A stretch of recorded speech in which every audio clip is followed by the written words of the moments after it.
Children, स्वागत है biology की रिवीजन सीरीज़ में। इस बायोलॉजी की रिवीजन सीरीज़ में हम पढ़ रहे हैं लाइफ प्रोसेस का फर्स्ट चैप्टर। लाइफ प्रोसेस के फर्स्ट चैप्टर में हमने न्यूट्रिशन पढ़ा है, न्यूट्रिशन, और इसके साथ साथ हमने न्यूट्रिशन के टाइप पढ़े हैं। एक ऑटोटॉपिक और हेटरोटॉपिक पढ़ा है। ऑटोटॉपिक में प्लांट्स आते हैं, हेटरोटॉपिक में आपके एनिमल्स आते हैं, ठीक है।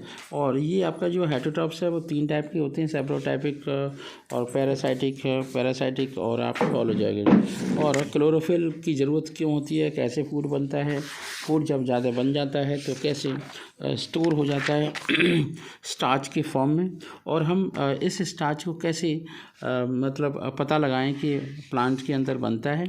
और क्लोरोफिल को रिमूव करने के लिए अल्कोहल में पत्ती डाल करके अल्कोहल को, उस बीकर को दूसरे पानी में बॉईल करके रखते हैं, बॉईल करने के लिए रखते हैं, क्योंकि जो आपका अल्कोहल होता है वो इनफ्लेमेबल होता है, आग पकड़ लेता है। और ये पता लगाते हैं कि क्लोरोफिल लीफ की किस पार्ट में पाया जाता है। ये आपके इंसेक्टिवोर्स क्या होते हैं, क्यों इंसेक्टिवोर्स प्लांट को खाते हैं, हरीवोर्स क्या हैं, है ना, और आपके कार्निवोर्स क्या होते हैं, ओमनिवोर्स क्या होते हैं। इस टाइप की चीज़ें हमने डिस्कस की हैं। इसी के साथ साथ हमने ये भी बताया कि जब होलोजॉइक मोड ऑफ न्यूट्रिशन होता है तो उसके कितने पार्ट होते हैं, और अमीबा में ये किस तरीके से जस्टिफाई होता है, कैसे अमीबा इस चीज़ को करता है। ह्यूमन बीइंग्स में होलोजॉइक मोड ऑफ न्यूट्रिशन का इम्पोर्टेंस क्या है, एलिमेंट्री कैनाल क्या है, एलिमेंट्री कैनाल के कितने पार्ट होते हैं, कौन कौन सी एंजाइम्स रिलीज होते हैं।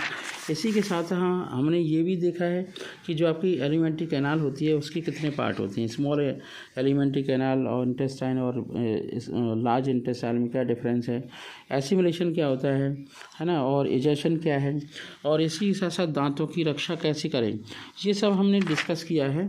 और नेक्स्ट सेक्शन में हम जो आपके क्वेश्चन आंसर होते हैं उन्हें डिस्कस करने की कोशिश करेंगे और ये देखेंगे कि उनके आंसर क्या हो सकते हैं। इसके साथ साथ हमने सेकंड सेगमेंट को भी कवर अप करने की कोशिश करी है। सेकंड सेगमेंट में हमने रेस्पिरेशन कवर अप किया है। रेस्पिरेशन का सही मतलब होता है सेल के अंदर फूड का ऑक्सीडेशन होना इन प्रेजेंस ऑफ ऑक्सीजन, उससे एनर्जी बनती है। और उसी के साथ साथ जो हम फूड खाते हैं उसका दूसरा पार्ट बॉडी के ग्रोथ और डेवलपमेंट में काम में आता है। जो हमारी बॉडी के अंदर जो एनर्जी स्टोर होती है वो एटीपी की फॉर्म में स्टोर होती है, जिसे हम एडेनोसिन ट्राइफॉस्फेट के नाम से जानते हैं। ये adenosine triphosphate ADP adenosine diphosphate और एनर्जी और फॉस्फेट से मिलकर के बना होता है। जब एनिमल को ज़रूरत होती है एनर्जी की, तो फिर वही एनर्जी कन्वर्ट हो जाती है, वही एटीपी कन्वर्ट हो जाती है एनर्जी में। ग्लूकोज में 6 कार्बन होते हैं, और आपका जो आपका पायरुविक होता है उसके अंदर 3 कार्बन होते हैं, और आपका कीटोनिक कार्बोक्सिलिक एसिड होता है, और जो आपका लैक्टिक एसिड होता है वो हाइड्रोक्सी कार्बोक्सिलिक एसिड होता है। अब हम बात करते हैं रेस्पिरेशन की। रेस्पिरेशन 2 टाइप का होता है। एरोबिक रेस्पिरेशन जो प्लांट के अंदर पाया जाता है, प्लांट के अंदर, एनिमल के अंदर, एंड एरोबिक रेस्पिरेशन जो आपका ईस्ट के अंदर पाया जाता है। इसी के साथ साथ हम ये भी देखते हैं कि एनाएरोबिक रेस्पिरेशन के केस में लैक्टिक एसिड बनता है जब हम एथलीट्स या कोई भी रन करता है, एक्सरसाइज करते हैं, या फिर कोई एनिमल किसी को चेज कर रहा होता है अपनी फूड के लिए। इसी के साथ साथ हमने इसका डिफरेंस भी आपको समझाया है, ठीक है। रेस्पिरेशन प्लांट भी समझाया है, और प्लांट के सारे पार्ट, चाहे वो आपका रूट्स हों या फिर आपके स्टेम्स हों या फिर लीव्स हों, सबके द्वारा रेस्पिरेशन किया जाता है, सारे पार्ट के द्वारा। इसी के साथ साथ हमने एनिमल के अंदर भी रेस्पिरेशन समझाया कि किस तरीके से ग्रास ऑपर के अंदर रेस्पिरेशन होता है ना। स्पाइरिकल्स हम देख रहे हैं ग्रास हॉपर के ऊपर होते हैं, और आपका ट्रैकिया होता है, बिगर पार्ट जो होता है। इसी के साथ साथ 3 इम्पोर्टेंट फैक्टर्स भी बताए थे कि रेस्पिरेटरी ऑर्गन के फैक्टर क्या होते हैं, और ये भी बताया था कि अमीबा किस तरीके से रेस्पिरेशन करता है, और हमारी बॉडी के अंदर, ह्यूमन बीइंग के अंदर रेस्पिरेशन की यूनिट क्या है। रेस्पिरेशन की यूनिट होती है आपकी ब्लड, और आरबीसीज होते हैं, और जो आपका अर्थवर्म होता है वो किस तरीके से स्किन के द्वारा आपका रेस्पिरेशन करता है। और रेस्पिरेशन अगर हम फिश के अंदर देखें, रेस्पिरेशन अगर हम फिश के अंदर देखें तो फिश के अंदर गिल्स होती हैं, गिल्स से वो पानी पीती रहती है, हमेशा देखा होगा। और वो पानी पूरी बॉडी में नहीं जाता, वो गिल्स में ही से गिल्स के बाद बाहर निकल जाता है। इसके साथ साथ केवल बॉडी के अंदर ऑक्सीजनेटेड ब्लड जाता है, क्योंकि गिल्स के अंदर क्या होती हैं, आपकी होती है नर्व सेल, ठीक है, ब्लड की वेसल्स होती हैं। चलिए, अब इस पोर्शन को हम यहाँ पे सीरियसली डिस्कस करने वाले हैं, इसलिए मैंने पूरा रिकैप इसलिए कर दिया जिससे आपका मन लगे, आपको मैं बहुत आपका इंटरेस्ट पैदा करना चाहता हूँ। तो रेस्पिरेशन इन ह्यूमन्स के अंदर रेस्पिरेशन होता है। Like other land animals, human beings are air breather. जितने भी ह्यूमन बींग्स होते हैं वो सारे एयर ब्रीदर्स होते हैं। एयर कंटेंस ऑक्सीजन होते हैं, उनके अंदर एयर होती है ना, एयर के अंदर ऑक्सीजन होती है। The human beings need oxygen to stay alive. जितने भी ह्यूमन बींग्स होते हैं वो जीवित रहने के लिए ऑक्सीजन लेते हैं। We get this oxygen. अब हम ये ऑक्सीजन कहाँ से लेते हैं? एयर से लेते हैं। उसके लिए हम क्या करते हैं? ब्रीदिंग करते हैं, सांस लेते हैं।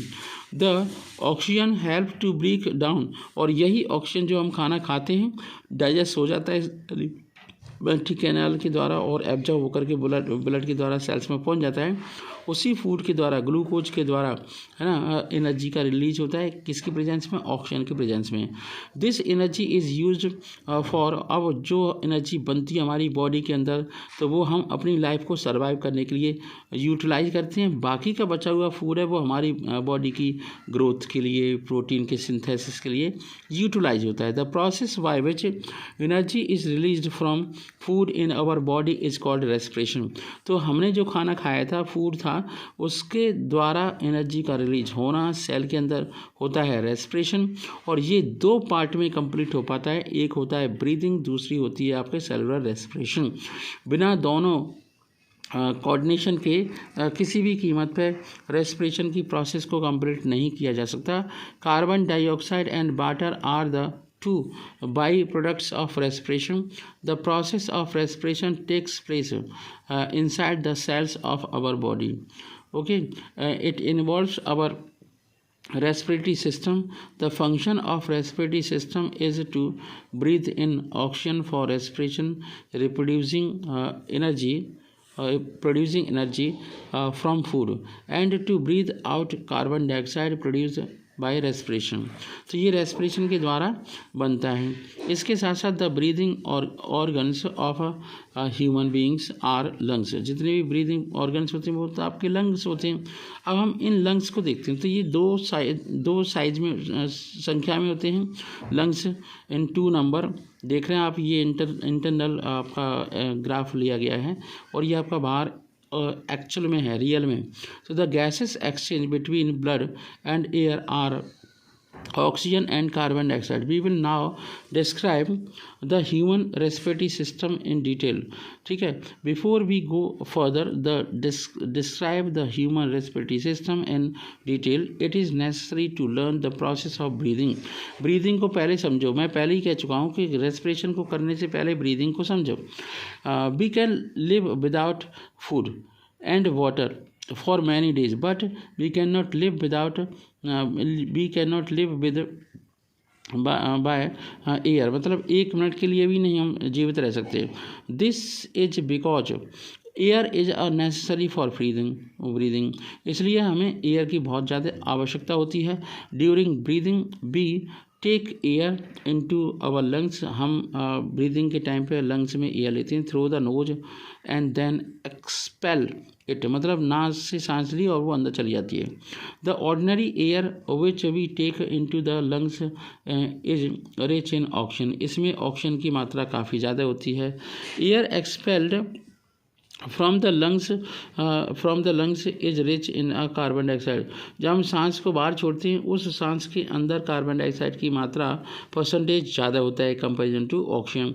We can now define breathing as follow. Breathing को हम इस तरीके से डिफाइन कर सकते हैं। Breathing is the process by which air rich in oxygen is taken inside the body of an organism and air rich in carbon dioxide is expelled from the body which with the help of the breathing organ की help के द्वारा, ठीक है, the taking in of a air rich in oxygen into the body during breathing is called inhalation. जब हम सांस लेते हैं एयर को अंदर लेते हैं नोज के द्वारा, तो उसे बोलते हैं इनहेलेशन। और गिविंग आउट और expelling the air rich in a carbon dioxide is called a exhalation. Both inhalation and exhalation takes place regularly during the breathing. So the breathe means one halation and one exhalation, one halation and one exhalation। और एक और बात, ये एक कैसी process है, ये एक फिजिकल प्रोसेस है, इसमें एनर्जी रिलीज नहीं हो रही, ठीक है। और जो आपकी ब्रेकिंग डाउन ऑफ फूड होता है उसमें एनर्जी रिलीज होती है। We will now learn the mechanism of breathing. अब हम ब्रीदिंग की मैकेनिज्म को समझने की कोशिश करेंगे। तो ब्रीदिंग में होता क्या है, breathing involves the movement of rib cage and diaphragm. This happen as follow. अब ये कैसे हो रहा है वो समझने की कोशिश करो। सबसे पहले ब्रीथ इन, सांस ले रहे हैं तो क्या क्या परिवर्तन हमारी बॉडी के अंदर होते हैं, और ये फिजिकली परिवर्तन होते हैं। व्हेन वी ब्रीथ इनहेल, जब हम सांस लेते हैं, जैसे हमने सांस ली, then two things happen at the same time. दोनों बातें एक साथ होती हैं। क्या? Number one the muscles between the ribs contact causing the rib cage to move upward. Rib cage ऊपर हो जाता है, आउटवर्ड हो जाता है। सेकंड में the diaphragm contacts and moves downward. और जो आपका डायफ्राम होता है कॉन्टैक्ट्स करता है और नीचे की ओर डाउनवर्ड की ओर वो आपका मूवमेंट करता है and moves downward. The upward and outward movement of the rib cage as अब जैसे ऊपर और अपवर्ड एंड आउटवर्ड हुआ, as well as downward the movement of diaphragm both increase the space in the chest cavity. इससे chest cavity के अंदर क्या space बढ़ जाता है, मेक इट लार्जर, और ये बड़ा हो जाता है। As the chest cavity becomes larger, air is sucked in from outside into the lungs. The lungs get filled up with air। और लंग्स के अंदर क्या भर जाती है? एयर बेटा, ठीक है। तो अब देखते हैं, तो ब्रीथ इन का मतलब हुआ chest cavity becomes bigger, air is sucked into the lungs. बस इस पॉइंट को लर्न कर लो, आप लाइनें लर्न करो, मत लर्न करो, डायग्राम को अच्छे से समझो। तो डायफ्राम नीचे आ रहा है, ये आपका डायफ्राम है, निचला हिस्सा ऑफ द वो पूरा बॉक्स है ना उसका, किसका? रेस्पिरेटरी सिस्टम का एक पूरा बॉक्स होता है। रिब केज आप बाहर जा रहा है ना, एयर अंदर आ रही है। Rib cage moves upward and outward, ऊपर की ओर भी होता है और आउटवर्ड भी होता है। ऐसे ही यहाँ पर देखें ब्रीथ आउट में, इसके बाद हम लाइनें समझाएंगे। तो जैसे ही एयर बाहर जा रही है तो डायफ्राम ऊपर की ओर जा रहा है, rib cage moves downward and inward. तो ये आपको करना है। अगर आप एक प्रोसेस को अच्छे समझोगे तो दूसरी process automatically you will understand. तो breathing out, when the breath out exhale even then two things happen at the same time. दोनों बातें एक साथ होंगी। क्या? The muscles between the ribs relax causing the rib cage to move downward and the inward and the diaphragm relax and moves upward. The downward and inward movement of a rib cage as well as the upward movement of diaphragm both decrease the space in our chest cavity and make it smaller, ठीक है। As the chest cavity becomes smaller, air is pushed out from the lungs। अब हम दूसरी process को देखते हैं, respiratory system in human beings. तो यही ह्यूमन बींग की रेस्पिरेटरी सिस्टम पढ़ रहे थे, ऐसी कोई बात नहीं है, लेकिन फिर भी अब हम इसे कनेक्ट करते हैं पूरे रेस्पिरेटरी सिस्टम के साथ। अभी छोटे छोटे सेगमेंट हम पढ़ रहे थे, अब हमें बड़े सेगमेंट में कंसंट्रेट करना है।